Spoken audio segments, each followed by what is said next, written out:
الحمد للہ رب العالمین والصلاة والسلام علی خیر خلقہ محمد وعلی آلہ وصحبہ اجمعین، اما بعد۔ آج تیسیر النحو کا 11واں درس ہے۔ باعتبار اعرابی حالات اسم معرب کی 4 قسمیں، اس لیے کہ اعراب آپ لوگوں نے پڑھا ہے۔ اسم معرب کا اعراب 3 ہوتا ہے: رفع، نصب، جر، اور چوتھی حالت اسی رفع، نصب، جر کے جو تابع ہوتے ہیں وہ بھی جو ہے مرفوع، منصوب، مجرور ہوتے ہیں، اس لیے جو ہے 4 قسمیں بتائی گئی۔ اعرابی حالات رفع، نصب، جر کے اعتبار سے اسم معرب کی 4 قسمیں: مرفوع، منصوب، مجرور۔ چوتھی قسم مرفوع یا منصوب یا مجرور کا تابع، ٹھیک ہے۔ ان قسموں کو 4 مقاصد میں ذکر کیا جائے گا۔ ہر قسم کے لیے ایک مقصد متعین کیا گیا ہے، اس میں اس کا تذکرہ کیا جائے گا۔ پہلا مقصد مرفوعات بلفظ دیگر اسم معرب کے رفع کے حالات سے متعلق پہلا مقصد ہے۔ تو اسم معرب کے مرفوعات یا اس کے رفع کے حالات 9 ہیں۔ مرفوعات کتنے ہیں؟ 9۔ آپ نے دروس النحویہ میں 8 پڑھا تھا۔ فاعل، نائب فاعل، مبتدا، خبر، کانا اور اس کے اخوات کا اسم یعنی افعال ناقصہ کا اسم، حروف مشبہ بلیسا کا اسم،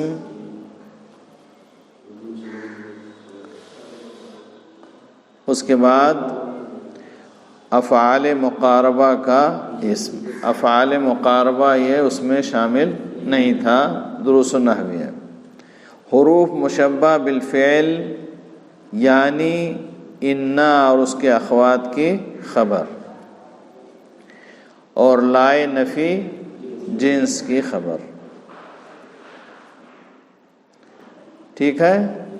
یہاں ایک چیز تمہیں فرق محسوس ہوگا، حروف مشبہ بلیسا وہاں پڑھے تھے ما ولا مشابہ بلیسا، لیکن اس میں ما اور لا کے علاوہ 2 حرف اور ہیں جو اس میں شامل کیے گئے ہیں، اس لیے یہاں حروف مشبہ بلیسا کہا گیا۔ اس کی تفصیل آگے آئے گی۔ تو یہاں آپ کو مرفوعات کتنے ملے؟ 9، اس لیے کہ وہاں افعال مقاربہ کا ذکر نہیں تھا مرفوعات میں، ٹھیک ہے۔ اب ہر ایک کی تفصیل یہاں بتائی جا رہی ہے۔ پہلا اسم مرفوع کیا ہے؟ فاعل۔ پہلا اسم مرفوع کیا ہے؟ فاعل۔ فاعل کی تعریف کی جا رہی ہے۔ فاعل وہ اسم مرفوع ہے جس سے پہلے فعل معلوم، تام یا شبہ فعل ہو۔ فعل معلوم یعنی معروف، اس لیے کہ فعل معروف کا ہی فاعل ہوتا ہے، فعل مجہول کا نائب فاعل ہوتا ہے۔ اور پھر دوسری شرط ہے کہ وہ فعل تام ہو، ناقص نہ۔ فعل اگر ناقص ہے تو اس کا فاعل نہیں ہوتا، اس کا اسم ہوتا ہے، ٹھیک ہے۔ یا شبہ فعل ہو، اس اسم مرفوع سے پہلے فعل معلوم تام ہو یا شبہ فعل، اور اس فعل یا شبہ فعل کی اسناد اس اسم کی طرف اس طرح کی گئی ہو کہ اس اسم نے یا تو اس کو انجام دیا ہو یا وہ اسم اس کے حدوث کا واسطہ بنے۔ عام طور پر فاعل یہی کہہ دیا جاتا ہے جو فعل کو انجام دے، جو فعل کو کرنے والا ہو وہ فاعل ہے۔ لیکن بعض حالات ایسے ہوتے ہیں کہ جس میں فاعل اس کام کو انجام دینے والا نہیں ہوتا ہے، اس کام کا واسطہ ہوتا ہے، ذریعہ ہوتا ہے۔ جیسے مثلا ماتا زیدن یا ماتا نبیل، تو اب نبیل مرنے کا کام خود انجام دیا ہے؟ موت اس کے ذریعہ، یعنی وہ موت کا واسطہ بنا ہے، موت اس کے ذریعے وجود میں آئی ہے، ٹھیک ہے؟ موت کو اس نے انجام نہیں دیا، ٹھیک ہے؟ بلکہ موت جو واقع ہوئی ہے اس میں موت کے واقع ہونے میں وہ واسطہ ہے، موت کے واقع ہونے میں وہ ذریعہ ہے، واسطہ ہے، لیکن موت کے کام کو اس نے خود انجام دیا ہے؟ نہیں دیا۔ ایسے ہی اخضر النبات، پودا ہرا بھرا ہو گیا، تو اب پودا سرسبزی کو انجام دیتا ہے؟ سرسبزی جو ہے پودے میں پیدا کرنے والا اللہ ہے، اللہ تعالیٰ اس کام کو انجام دیتا ہے۔ اس لیے اس کی تعریف میں یہ بات کہی گئی کہ اس فعل یا شبہ فعل کی اسناد دو طرح سے ہوتی ہے اس اسم مرفوع کی طرف۔ پہلے تو یہ کہ اس اسم نے اس فعل کو انجام دیا ہو، اور یہ اکثر و بیشتر فعل ایسے ہی ہوتے ہیں جس کو فاعل انجام دیتا ہے، یا وہ اسم اس کے حدوث کا واسطہ بنے، وہ اسم اس فعل یا شبہ فعل کے حدوث کا واسطہ بنے، ذریعہ بنے۔ جیسے ذہب خالد میں جانے کا کام خالد نے انجام دیا ہے، لیکن ماتا نبیل میں اور اخضر النباتوں میں نبیل اور نبات نے فعل کو انجام نہیں دیا ہے، یہ فعل کے واقع ہونے کا واسطہ بنے ہیں، اس فعل کا تعلق اس اسم سے رہا ہے، اس فعل کا وجود اس اسم کے واسطے سے ہوا ہے۔ بات سمجھ میں آئی؟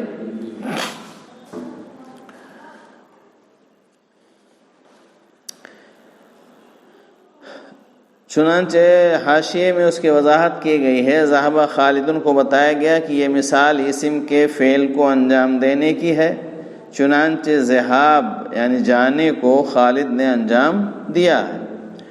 نمبر 2 حاشیے میں ماتا نبیل اخضر نبات، ان دونوں مثالوں میں اسم فعل کے حدوث کا واسطہ ہے، چنانچہ نبیل کا موت کے فعل میں اور نبات کا اخضرار کے فعل میں کوئی دخل نہیں ہے، بلکہ دونوں واسطہ ہیں ان دونوں فعلوں کے حدوث میں، ٹھیک ہے؟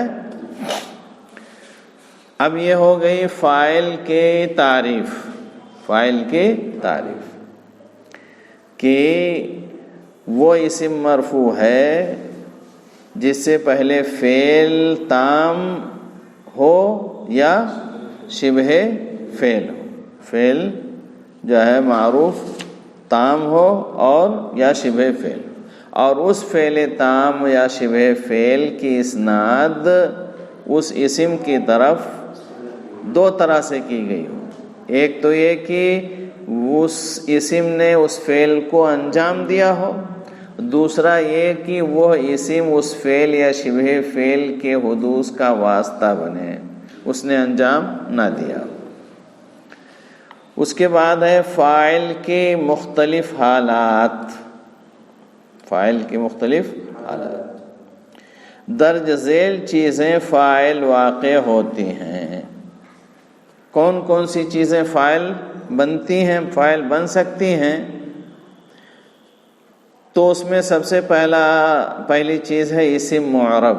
اسم معرب فاعل واقع ہوتا ہے، اور معرب کے اعراب میں آپ لوگوں نے پڑھا ہے، زید، خالد، بکر، کوئی بھی اسم ہو، اسم معرب وہ فاعل بن سکتا ہے۔ ذهب خالد، جاء زید، نام بکر، کوئی بھی اسم معرب یہ فاعل بن سکتا ہے، ٹھیک ہے؟ دوسری چیز ہے اسم مبنی بھی فاعل بنتا ہے، اسم مبنی بھی فاعل واقع ہوتا ہے۔ جب اسم فاعل واقع ہوگا تو اس کو مرفوع نہیں کہیں گے، وہ اسم مبنی ہے، اس پر اعراب نہیں آئے گا، لیکن اعراب کی جگہ میں اسم مبنی استعمال ہوگا تو اس کو کہا جائے گا فی محل رفع فاعل، فاعل کے رفع کی جگہ میں واقع ہے. اگر کوئی اسم مبنی فاعل بنے تو اس کو مرفوع نہیں کہا جائے گا، اس کو کہا جائے گا کہ یہ فاعل کے رفع کی جگہ میں واقع ہے. اور اسم مبنی میں چاہے وہ اسم مبنی ضمیر ہو، ضمیر بارز ہو یا مستتر ہو، یا اسم اشارہ ہو، یا اسم موصول وغیرہ ہو، جیسا کہ اسم غیر متمکن میں آپ نے پڑھ لیا ہے، یا آپ نے جو ہے ثالثہ میں مبنیات کو پڑھا ہے، اس میں اور زیادہ مبنیات بتائی گئی ہیں، تو اسم مبنی بھی فاعل واقع ہوتا ہے. ان کی تفصیلات اسم مبنی کی فصل میں آئیں گی، یعنی کون کون اسم مبنی ہوتے ہیں وہ قسم ثانی میں وہاں مذکور ہے. تقریباً 14 قسمیں بتائی گئی ہیں. جیسے جلستو میں تا ضمیر فاعل ہے، لفظاً مبنی علی الضم ہے لیکن محلاً مرفوع ہے، محلاً مرفوع، سو کہا جائے گا فی محل رفع فاعل. ٹھیک ہے. والرجل حضرا، حضرا کا فاعل ضمیر مستتر ہے جس کی تقدیر ہوا ہے اور وہ الرجل کی طرف لوٹتی ہے. ٹھیک ہے. تو پہلی چیز جو فاعل بنتا ہے وہ کیا ہوتا ہے؟ اسم معرب. دوسری چیز اسم مبنی. تیسری چیز کیا ہے؟ ان مصدریہ اور فعل یا انا اور اس کے اسم و خبر سے حاصل ہونے والا مصدر مؤول. اس مصدر مؤول میں جا کر کے اس کی ترکیب میں بہت سارے لوگ پھنس جاتے ہیں، نہیں جو ہے سمجھ پاتے ہیں کہ فاعل کہاں ہے. ٹھیک ہے. جیسے مثلا سرنی انکا ناجحن، یا سرنی ان نجحتا، یا یسرنی ان تنجحا. تو اب یسرنی ان تنجحا میں اگر آپ سمجھتے ہیں کہ بھی ان فعل مضارع کو مصدر مؤول بنا دیتا ہے، تب تو آپ کو سمجھ میں آ جائے گا کہ یسرو کا فاعل مصدر مؤول ہے. لیکن اگر آپ نہیں سمجھتے ہیں تو پھر آپ تلاش کرتے رہیں گے کہ یسرو کا فاعل کون ہے. تو اب یسرونی ان تنجحا کی تقدیری عبارت ہو جائے گی یسرونی نجاحک، تمہارا کامیاب ہونا مجھے خوش کرے گا. یا سرنی ان نجحتا، اے سرنی نجاحک، مجھے خوشی ہوئی، مجھے خوش کر دیا اس بات نے کہ تو کامیاب ہو گیا.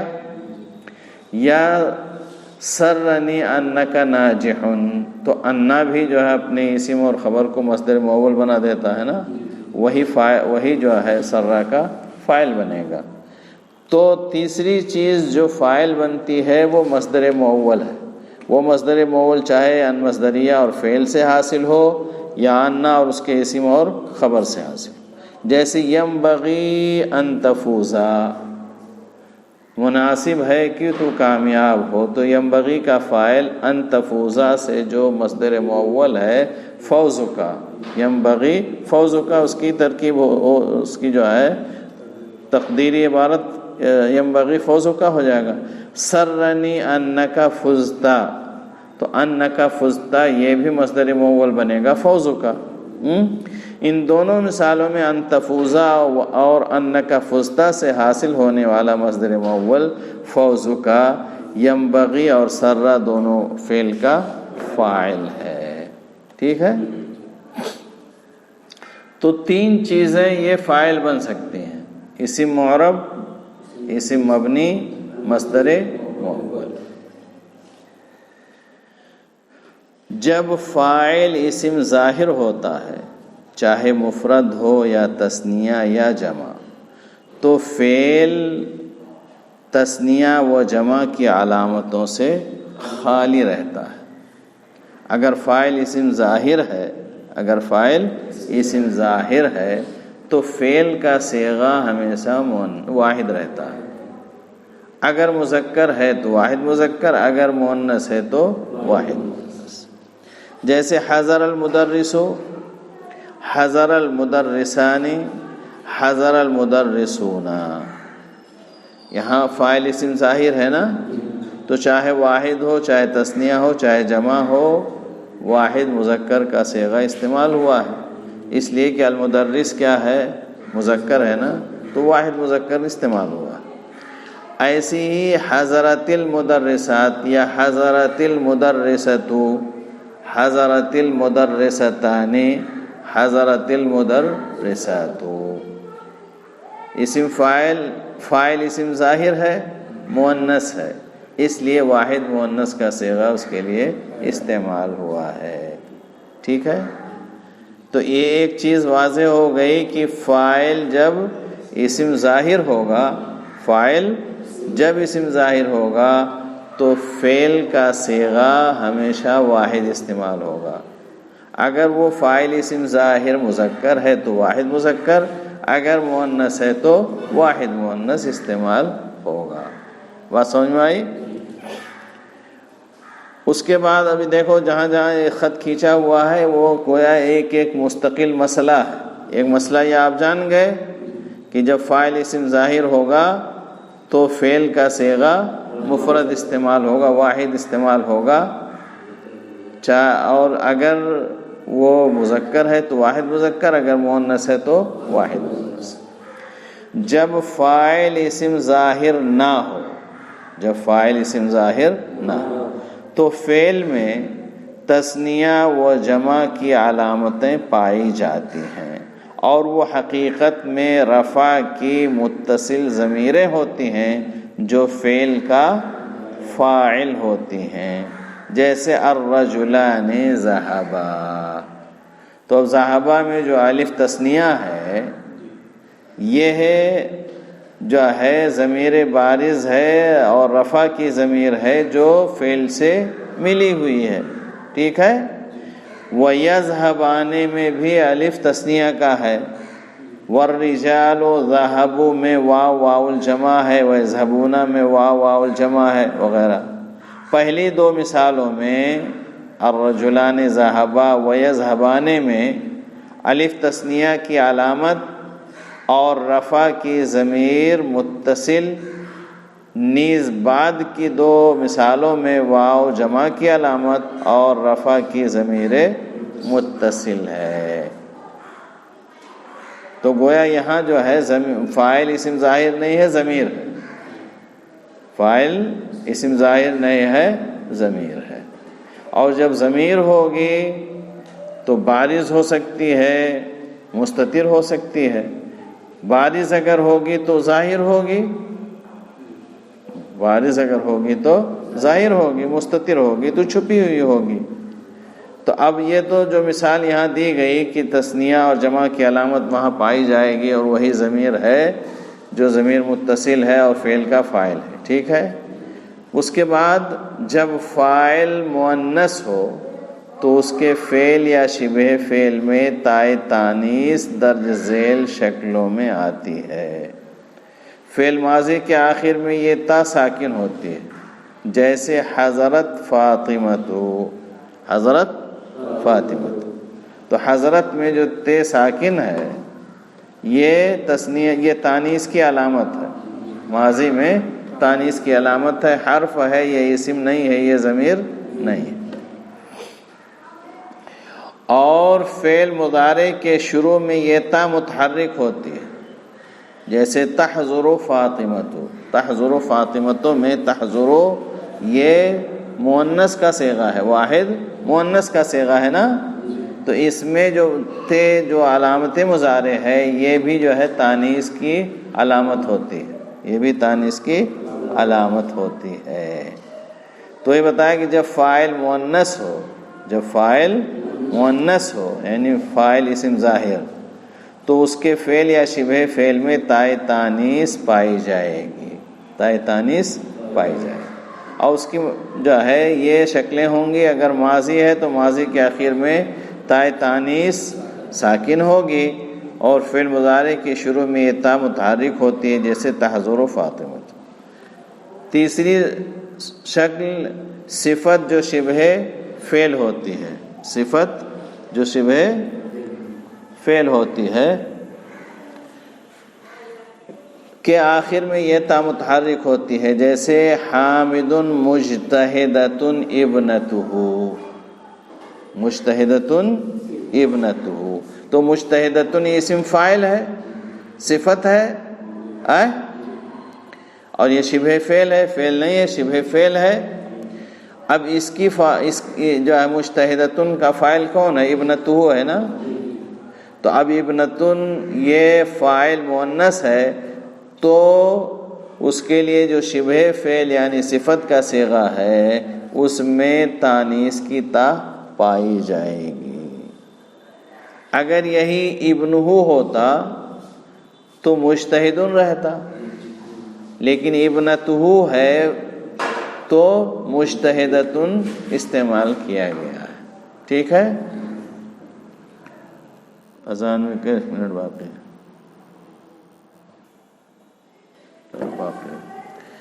اس کے بعد تائے تانیث فعل کے ساتھ 4 جگہوں میں وجوباً پائی جاتی ہے۔